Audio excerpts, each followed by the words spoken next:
Hello everyone, আসসালামু আলাইকুম। আপনারা সবাই কেমন আছেন? আলহামদুলিল্লাহ, আমরা অনেক ভালো আছি। তো আমি আজকে রান্না করবো হচ্ছে ছোলা। তো দেখুন কীভাবে আমি আজকে ছোলা রান্না করি। প্রথমে চুলা আমি একটা হাঁড়ি বসিয়েছি বা হাঁড়িটা গরম হওয়ার সাথে সাথে পরিমাণ মতো তেল দিয়ে দিয়েছি। তেল দেওয়ার পর তেল যখন সামান্য গরম হয়ে আসবে তখন আমি দিয়ে দিব পরিমাণ মতো পেঁয়াজ কুচি। এবার পেঁয়াজ কুচি দেওয়ার পর আমি ভালো করে নিয়েছি, ভালোভাবে কিছুক্ষণ সময় জন্য পেঁয়াজগুলো একটু ভেজে নিচ্ছি। তো কিছুক্ষণ সময় জন্য আমি পেঁয়াজগুলো ভেজে নেবো। তো পেঁয়াজগুলো ভালো ভাজা হয়ে আসলে আমি এখানে দিয়ে দেবো স্বাদ মতো 1 টেবিল চামচ লবণ। তো স্বাদ মতো 1 টেবিল চামচ লবণ দেওয়ার পর ভালো করে নেড়েছে, আর কিছুক্ষণ সময় জন্য নেড়েছে, ভালোভাবে কিছুক্ষণ সময় জন্য আমি এগুলো কষে নিচ্ছি। তারপর আমি এখানে দেবো 1 টেবিল চামচ আদা বাটা, 1 টেবিল চামচ রসুন বাটা। 1 টেবিল চামচ আদা রসুন বাটা দেওয়ার পর আমি আরেকটু ভালো করে নেড়েছে নিচ্ছি। তারপর আমি এখানে দিব 2-3টা কাঁচামরিচ। তো কাঁচামরিচ দিয়ে দিলাম। তো তারপর হচ্ছে আরেকটু ভালো করে নেড়েছে, কিছুক্ষণ সময় জন্য আমি এগুলো কষিয়ে নিচ্ছি। তো চুলার আঁচটা মিডিয়াম করেছি, মিডিয়াম আঁচের মধ্যে আমি এগুলো ভালো করে নেড়ে কষিয়ে নিচ্ছি। তো আমি এখানে দিয়ে দিলাম তারপর স্বাদ মতো 1 টেবিল চামচ লবণ। তারপর দিয়ে দেবো সবগুলো মশলা। ফার্স্টে একটু অল্প পরিমাণ দিলাম হলুদ গুঁড়ো, অল্প পরিমাণ মরিচের ধনিয়া গুঁড়ো, মরিচের গুঁড়ো এবং জিরা গুঁড়ো দিয়েছি।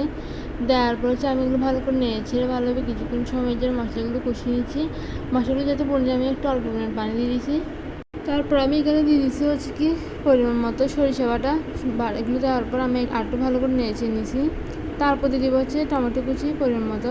টমেটো কুচি দেওয়ার পর আমি আরেকটু ভালো করে নেড়ে নিচ্ছি। তো দেখতেছেন আমার মশলাগুলো একটু ভালোভাবে কষানো হয়ে আসছে। তারপর দিয়ে দিব আমি সিদ্ধ আলু। দেওয়ার পর হচ্ছে আমি আরেকটু ভালো করে নেড়ে কষিয়ে নিচ্ছি। তো হচ্ছে আমার মশলা ভালোভাবে কষানো হয়ে আসে, তারপর আমি ছোলাগুলো দিয়ে দিব। তো ছোলাগুলো আমি আগে থেকে সিদ্ধ করে রাখছি। তো সিদ্ধ করার পর আমি এখানে দিয়ে দিলাম। দেওয়ার পর হচ্ছে আমি মশলার সাথে ভালো করে নেড়েছে ভালোভাবে মিশ্রণ করে নিয়েছি।